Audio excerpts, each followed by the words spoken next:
ini saya akan melakukan wawancara dengan Bapak Kepala Sekolah SMP Negeri 1 Bonang. Beliau Bapak Mussoleh SAD MPD yang akan saya wawancara.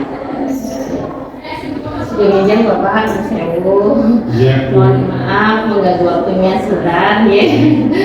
Saya akan bertanya beberapa hal terkait dilema etika yang ada di sekolah ini Bapak ya. Mohon Bapak berkenan untuk menjawabnya. Ya.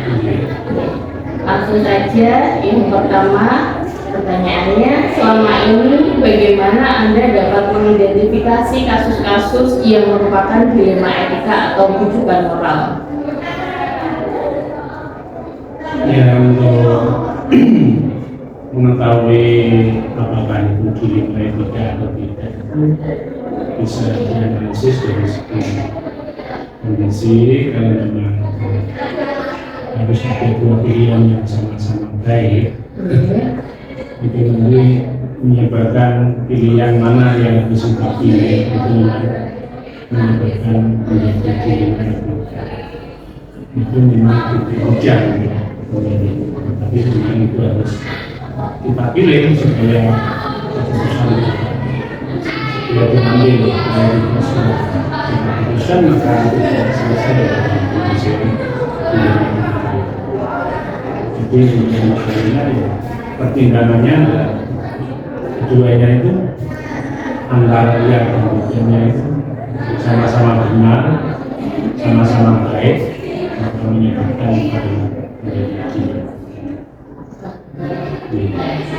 jadi dengan perhitungan resiko yang terkecil begitu ya Bapak ya. Berikutnya, selama ini bagaimana Anda menjalankan pengambilan keputusan di sekolah, terutama untuk kasus-kasus di mana ada dua kepentingan yang sama-sama benar atau sama-sama mengandung nilai kebajikan? Mengambil keputusan di antara dua kebenaran itu harus kita lihat dari sisi mana dan mana yang lebih banyak manfaatnya untuk orang banyak, sehingga untuk mengambil keputusan sama-sama baik ini harus kita ambil yang lebih banyak manfaatnya kepada, misalnya kalau di sekolah ya kita ambil yang lebih banyak manfaatnya untuk guru, peserta didik, dan masyarakat di sini. Maka itulah yang harus kita pilih dan kita lakukan pengambilan keputusan. Lalu langkah-langkah atau prosedur seperti apa yang biasa Anda lakukan selama ini, Bapak? Ya, ketika ada dilema etika, maka langkah-langkah yang harus kita lalui yang pertama harus kita identifikasi dulu. Dilema itu, setelah kita identifikasi, kita terus membuat daftar dari daftar fakta dan relevansi dari dilema tersebut. Setelah kita lakukan daftar dari relevansinya terhadap dilema tersebut, baru kita mengidentifikasi pihak yang terkait terhadap dilema tersebut. Lalu apa saja yang harus menjadi pilihan dalam kasus ini perlu kita lakukan bersama, kita musyawarahkan, dan yang harus kita lakukan adalah untuk dapat diambil keputusan yang terbaik dari apa yang sudah kita identifikasikan. Sehingga untuk mengambil keputusan pada dilema ini jangan sampai ada salah satu yang dirugikan, juga jangan sampai ada yang merasa menjadi korban. Lalu hal apa saja yang selama ini Anda anggap efektif dalam pengambilan keputusan pada kasus dilema etika? Untuk pengambilan keputusan dalam hal dilema etika ini yang paling efektif adalah untuk kita musyawarahkan bersama. Jadi setiap stakeholder yang ada di sekolah ini kita libatkan dan saling kita kasih tahu, kita kolaborasikan untuk saling bisa menyampaikan pendapatnya dan pendapat yang terbaik kita ambil keputusan bersama. Jadi kita tidak semuanya mengambil keputusan itu karena itu terkait dengan banyak faktor. Jadi seperti itu harus musyawarah dulu terhadap mengambil terkait. Berarti hasil kesepakatan bersama itu ya Pak ya. Artinya hal-hal apa saja yang selama ini merupakan tantangan dalam pengambilan keputusan pada kasus-kasus film etika? Tantangan yang paling berat ketika mengambil keputusan dalam film etika ini efek yang timbul. Oh iya. Efek yang timbul itu nanti kalau bisa kan kita minimalisir seminimal mungkin sehingga tidak akan menimbulkan efek yang menyebabkan kerugian satu sama lain. Terutama kalau orang yang di sekitar kita nanti kalau kita ambil keputusan efek bagi mereka yang di keluarga maupun di masyarakat itu kan kalau bisa kita minimalisir supaya itu tidak terjadi. Maka kita berusaha bersama. Kemudian, apakah Anda memiliki sebuah tata cara atau jadwal tertentu dalam sebuah penyelesaian kasus dilema etika? Apakah Anda langsung menyelesaikan di tempat atau memiliki sebuah jadwal untuk menyelesaikannya? Bentuk atau prosedur seperti apa yang Anda jalankan? Ya, sebenarnya tidak punya jadwal tertentu karena dilema etika itu kan bukan perkara yang terjadwal.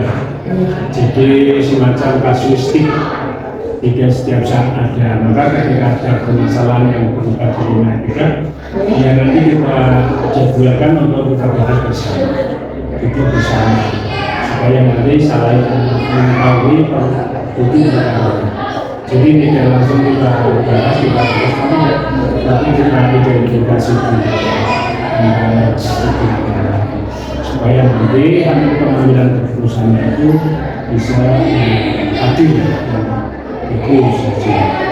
Jadi yang terbaik adalah melalui prosedur untuk melibatkan semua guru yang terkait, misalnya kita, OSIS, sekolah, terkait pembelajaran yang guru, misalnya semuanya dilibatkan supaya nanti dapat memberikan masukan.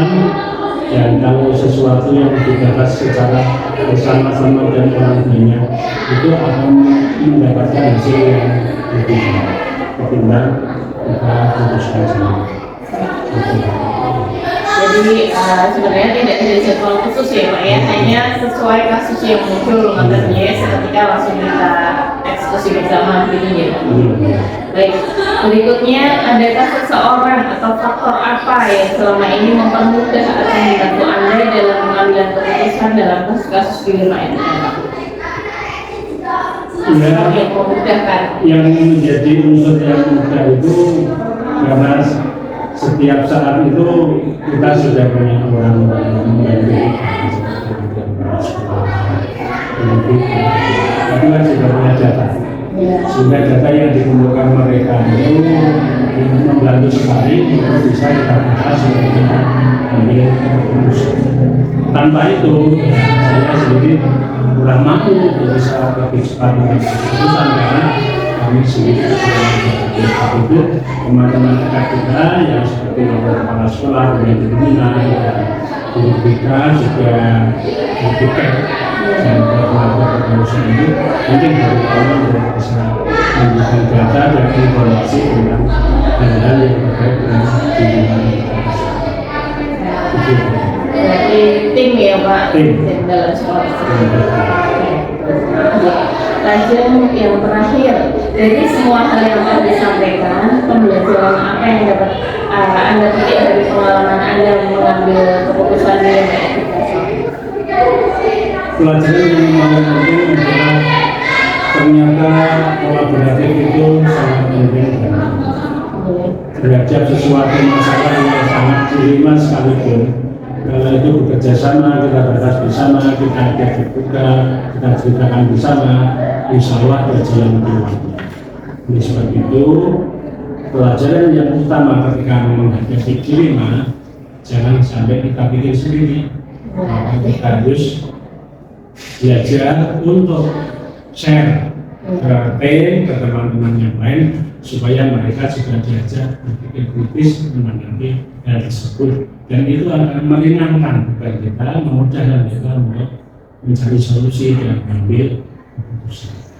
Itulah pelajaran yang sangat berharga, dan ini tidak semua orang bisa berkesempatan kolaboratif seperti itu kalau tidak sering melakukan sharing terhadap itu.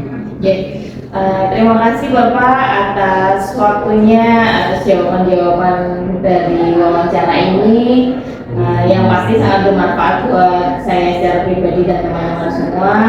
Matur suwun sangat sudah memberikan waktunya. Iya Pak, terima kasih. Selamat siang Pak. Assalamualaikum warahmatullahi wabarakatuh. Waalaikumsalam.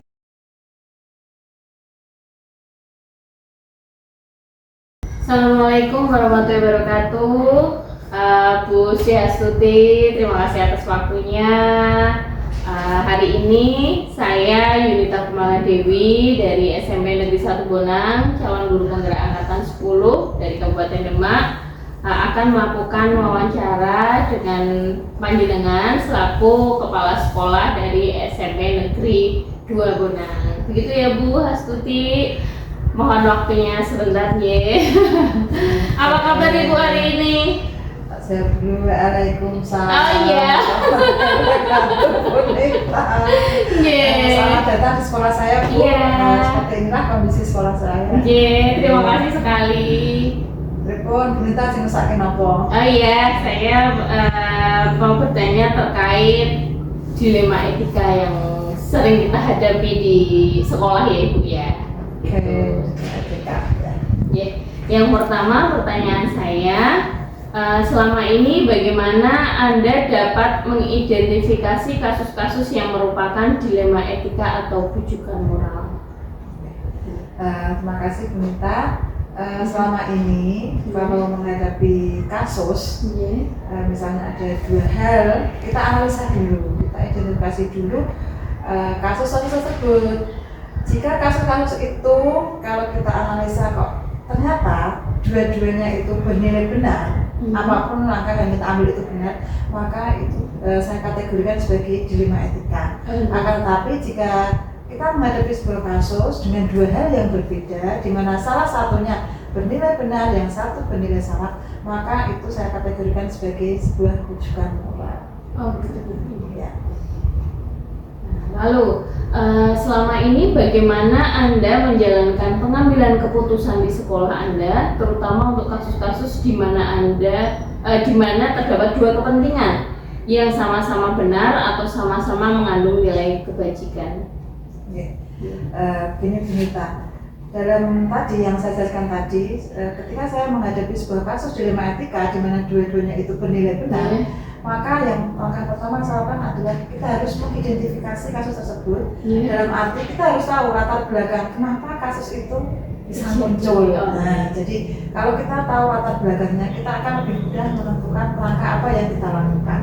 Nah, tentunya dalam menyelesaikan kasus tersebut, saya mengutamakan kolaborasi dengan teman-teman, dan saya selalu berpedoman bahwa untuk menyelesaikan sebuah kasus, terutama jika ada kaitannya dengan peserta didik, saya selalu mengutamakan penyelesaiannya itu selalu berpihak pada anak. Gitu ya. Kemudian dan yang terpenting kita harus dapat mempertanggungjawabkan hasil keputusan itu. Itu yang sangat penting, dan jangan lupa bahwa setiap keputusan itu harus berdasarkan nilai-nilai kebajikan yang kita anut selama ini. Jadi tidak berbenturan begitu ya? Iya. Lalu langkah-langkah atau prosedur seperti apa yang biasa Anda lakukan selama ini Bu? Ketika menghadapi? Langkah-langkahnya seperti yang saya katakan tadi. Pertama kita identifikasi. Betul. Kita cari tahu latar belakangnya, biar tahu tadi toh penyebabnya. Kenapa sih ada kasus seperti ini? Sebenarnya apa yang terjadi? Kemudian kita kolaborasi dengan rekan-rekan sejawat di sini. Jadi kita selesaikan bersama. Jadi saya di sini kolaborasinya tidak hanya sebatas pimpinan, tapi semua saya libatkan. Seluruh stakeholder ya Bu? Iya, seluruh stakeholder. Akhirnya kita tahu bagaimana pendapat mereka tentang kasus ini, sehingga kesepakatan atau keputusan yang kita ambil merupakan hasil keputusan bersama. Dan yang paling penting tadi mengutamakan kepentingan murid. Lalu hal-hal apa saja yang selama ini Anda anggap efektif dalam pengambilan keputusan pada kasus-kasus dilema etika? Nah, yang paling efektif menurut saya adalah tim yang solid.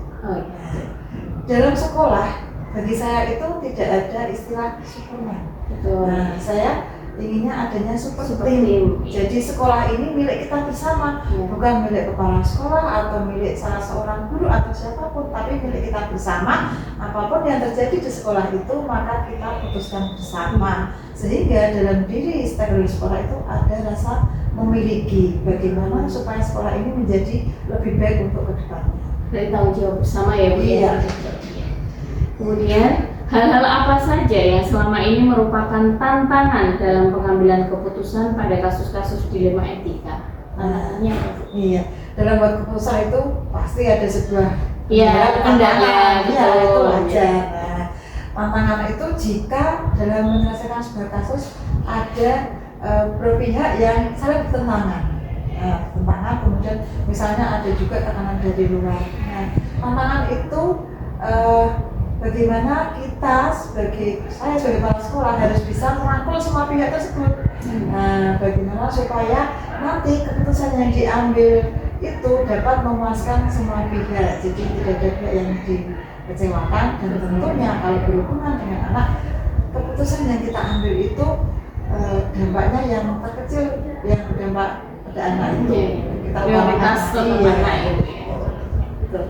Baik. Kemudian, apakah Anda memiliki sebuah tata kelola atau jadwal tertentu dalam sebuah penyelesaian kasus dilema etika? Apakah Anda langsung menyelesaikannya di tempat atau memiliki sebuah jadwal untuk menyelesaikannya? Kemudian bentuk atau prosedur seperti apa yang Anda jalankan? Oke, untuk menyelesaikan kasus di sekolah saya itu, sekolah kami itu tergantung kasusnya, kita lihat kasusnya. Kalau memang kasus itu harus cepatnya diselesaikan, ya kita selesaikan dengan secepatnya. Tetapi jika ada sebuah permasalahan yang memang tidak harus selesai hari ini, kita punya jadwal sendiri Bu. Jadi setiap akhir bulan di minggu keempat kita itu selalu ada kegiatan refleksi bersama. Jadi saya bersama dengan Bapak Ibu guru selalu mengadakan pertemuan di minggu keempat tersebut. Kita membahas apa-apa yang terjadi di sekolah kita, bagaimana progres pelaksanaan program-program sekolah kita, permasalahan apa yang muncul. Nah, di situ kita selesaikan bersama. Berarti seperti rapat dewan guru tapi rutin gitu ya? Rutin, iya. Tujuannya untuk refleksi yang tadi sudah dilakukan, ya sudah terjadi. Bagus sekali. Lajeng, adakah seseorang atau faktor-faktor apa yang selama ini mempermudah atau membantu Anda dalam pengambilan keputusan dalam kasus-kasus dilema etika? Nah, saya sampaikan tadi, tim yang solid, betul. Tim yang solid itu ya. Yang membantu kita. Seperti masalah itu bisa selesai dengan cepat, bisa memuaskan semua pihak. Nah, itu kita butuh tim yang solid. Kekompakan. Iya, betul. Ya, benar sekali. Dari semua hal yang telah disampaikan, ini yang terakhir ya Bu pertanyaannya, pembelajaran apa yang dapat Anda petik dari pengalaman Anda mengambil keputusan dilema etika? Berdasarkan pengalaman saya ada beberapa hal yang saya peroleh ya untuk mengambil keputusan. Yang pertama, dalam mengambil keputusan kita harus mengutamakan kepentingan anak. Betul. Yang pertama. Nah, kemudian tadi berdasarkan nilai-nilai kebajikan. Kemudian keputusan yang kita ambil itu dapat dipertanggungjawabkan. Nah, kemudian jika ada pertentangan atau kita harus memilih antara kepentingan pribadi atau sekelompok orang dan kepentingan bersama, tentu dalam mengambil keputusan saya ambil mengutamakan kepentingan bersama. Gitu ya. Berarti ada 4 poin yang jadi prioritas terlebih dahulu ya Bu ya. Ya Ibu, itu diantaranya pertanyaan dalam wawancara kali ini. Terima kasih Bu Astuti atas waktunya. Mohon maaf bila sudah menyita waktunya. Terima kasih Bu Astuti. Saya akhiri wawancara kali ini. Matur suwun. Wassalamualaikum warahmatullahi wabarakatuh. Waalaikumsalam warahmatullahi wabarakatuh. Sama-sama Bu Mita. Saya berharap Bu Mita nanti dapat menyelesaikan program guru penggerak ini dengan baik. Amin, amin. Pak, hasilnya juga maksimal. Iya, amin, amin. Ya, ya Bu, terima kasih Bu Nge. Sama-sama.